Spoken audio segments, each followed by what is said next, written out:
प्रदोष व्रत हे हिंदू धर्मातील एक अत्यंत पुण्यदायी आणि फलदायी व्रत मानले जाते। हे व्रत प्रामुख्याने भगवान शिवाची कृपा प्राप्त करण्यासाठी केले जाते। प्रदोष म्हणजे संध्याकाळचा एक विशेष काळ, सूर्योदय व सूर्यास्ताच्या मधल्या त्रिकाळातील संधिकाळ। यावेळी भगवान शिव अत्यंत प्रसन्न मनस्थितीत असतात असे मानले जाते। प्रदोष व्रत प्रत्येक शुक्ल व कृष्ण पक्षाच्या त्रयोदशीला म्हणजेच अमावस्या व पौर्णिमेच्या 2 दिवस आधी साजरे केले जाते। विशेषतः सोमवारचा प्रदोष सोमप्रदोष, शनिवारचा प्रदोष शनिप्रदोष आणि शुक्रवारचा प्रदोष शुक्रप्रदोष यांना विशेष महत्त्व आहे। दिवसभर जेवण न करता राहावे। सायंकाळी सूर्यास्तमध्ये 3 घडीचा काळ शेष राहील तेव्हा स्नानादी कर्मापासून निवृत्त होऊन श्वेत वस्त्र धारण करून संध्या वंदना करून शिवाची पूजा करावी। स्कंदपुरानुसार स्नानादी कार्य पूर्ण करून रंगीत कपड्याचा मंडप बनवावा। त्यामध्ये शिव पार्वतीची मूर्ती स्थापित करावी। त्याचे विधिवत पूजन करून शिव पार्वती यांना अर्पण करण्याच्या उद्देशाने खीरने अग्नीमध्ये हवन केले पाहिजे। हवन करताना ओम उमासहित शिवाय नमः मंत्राने 108 वेळा आहुती दिली पाहिजे। तसेच ओम नमः शिवायच्या उच्चारणाने भगवान शंकरांनाही आहुती दिली पाहिजे।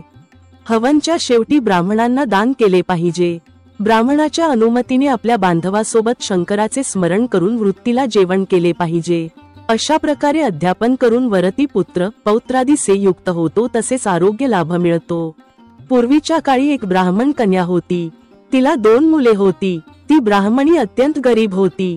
एके दिवशी दैवयोगाने तिला महर्षी शांडिल्यांचे दर्शन झाले। ऋषीकडून प्रदोष व्रताचा महिमा ऐकून ब्राह्मणीने ऋषींना उपासनेची पद्धत विचारली।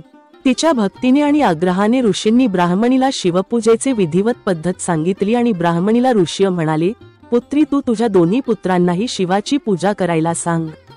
या व्रताच्या प्रभावाने तुम्हाला 1 वर्षानंतर पूर्ण सिद्धी प्राप्त होईल।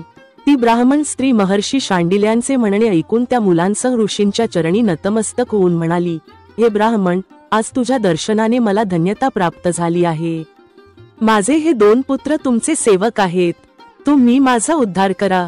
ब्राह्मणीने आत्मसमर्पण केल्याचे जाणून ऋषींनी 2 कुमारांना गोड शब्दात भगवान शंकराची पूजा करण्याची पद्धत सांगितली। त्यानंतर ते 2 बालक आणि ब्राह्मणी हे ऋषींना नमस्कार करून ते शिवमंदिरात गेले। त्या दिवसापासून 2 मुलांनी ऋषींच्या सल्ल्यानुसार प्रदोष काळात भगवान शंकराची नित्य पूजा सुरू केली। पूजा करताना दोघांना 4 महिने पूर्ण झाले।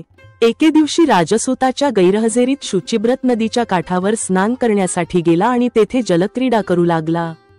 योगायोगाने त्याच क्षणी त्याला नदीच्या पात्रात एक मोठा धन कलश चमकताना दिसला।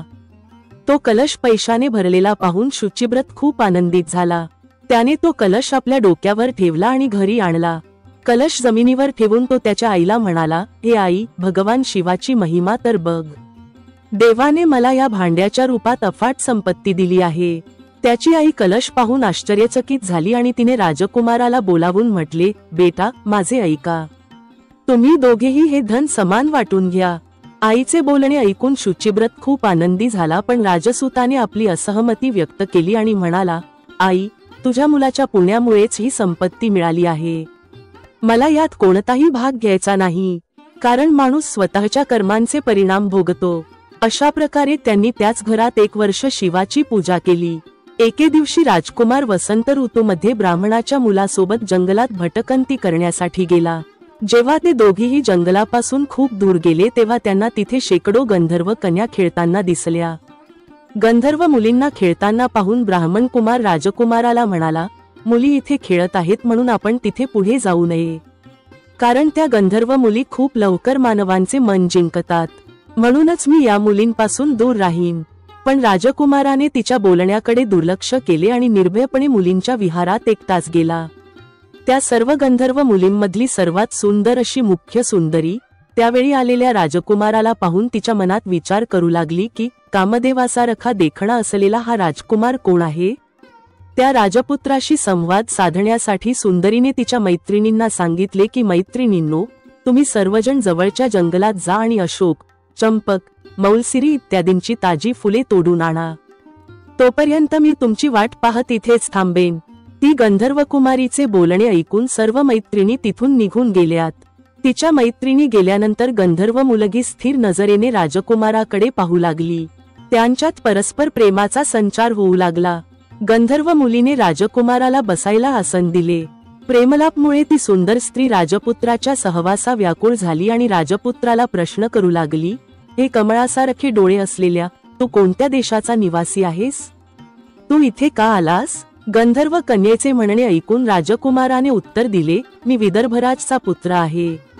माझे आईवडील स्वर्गवासी झाले. शत्रूंनी माझे राज्य माझ्याकडून काढून घेतले आहे. राजकुमाराने स्वतःची ओळख करून दिली आणि गंधर्व मुलीला विचारले, तू कोण आहेस? तू कोणाची मुलगी आहे आणि तू या जंगलात कशासाठी आली आहेस? तुला माझ्याकडून काय हवे आहे? राजपुत्राचे बोलणे ऐकून गंधर्व मुलगी म्हणाली, मी अंशुमती विद्रवीक नावाच्या गंधर्वाची कन्या आहे. तुला पाहिल्यानंतर तुझ्याशी बोलण्यासाठीच मी माझ्या मैत्रिणींना सोडून इथे थांबली आहे. मी गाण्यात प्रवीण आहे. माझ्या गायनाने सर्व देवी मंत्रमुग्ध होतात. तुझ्या आणि माझ्यातील प्रेम सदैव टिकून राहावे अशी माझी इच्छा आहे. एवढे बोलून तिने स्वतःच्या गळ्यातील बहुमूल्य हार राजपुत्राच्या गळ्यात घातला. तो हार त्यांच्या प्रेमाचे प्रतीक बनला. यानंतर राजकुमार गंधर्व कन्येला म्हणाला, हे सुंदरी, तू जे काही बोललीस ते खरे आहे, पण तू राजविहीन राजकुमारासोबत कशी राहशील? तुझ्या वडिलांच्या परवानगीशिवाय तू माझ्यासोबत कशी जाऊ शकणार? राजपुत्राच्या बोलण्यावर ती मुलगी हसून म्हणाली, काहीही झाले तरी मी माझ्या इच्छेनुसार तुझ्याशी लग्न करेन. आता तू परवा सकाळी इथे यावेस. माझे बोलणे कधीच खोटे ठरू शकत नाही. असे बोलून ती गंधर्व मुलगी तिच्या मैत्रिणींकडे परत गेली. इकडे राजकुमारही शुचिव्रत जवळ पोहोचला आणि त्याची सर्व कथा सांगितली.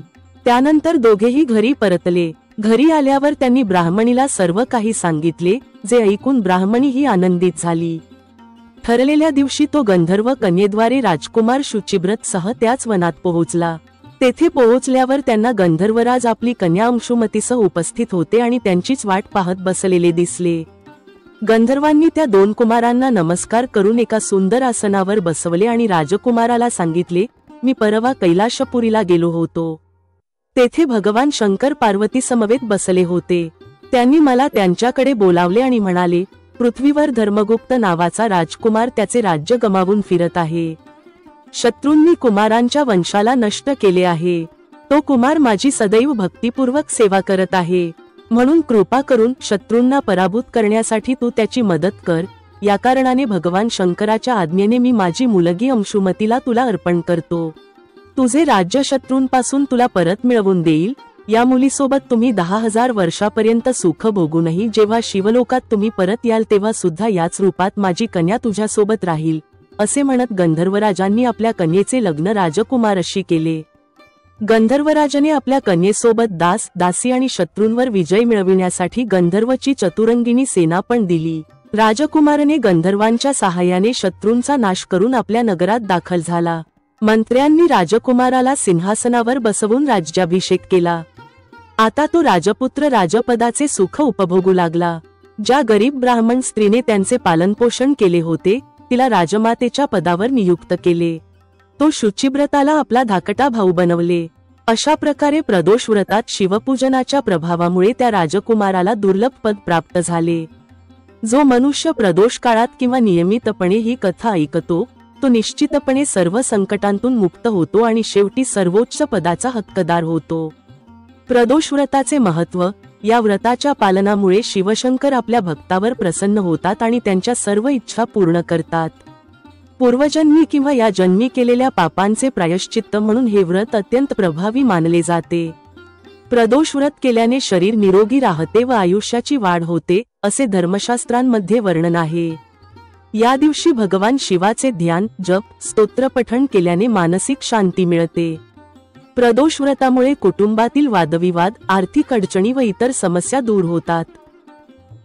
या व्रताच्या श्रद्धेने व भक्तीने उपासना केल्यास जन्ममृत्यूच्या चक्रातून मुक्ती मिळू शकते. या व्रताचे नियमित पालन करणारे भक्त जीवनात सुख, शांती, समृद्धी आणि मोक्षप्राप्तीचा लाभ घेतात. हर हर महादेव. जर तुम्हाला ही माहिती आवडली असेल तर नक्की लाईक करा, शेअर करा आणि आमच्या चॅनलला सबस्क्राईब करायला विसरू नका. पुन्हा भेटूया अशाच रोचक आणि ज्ञानवर्धक विषयांसह. धन्यवाद.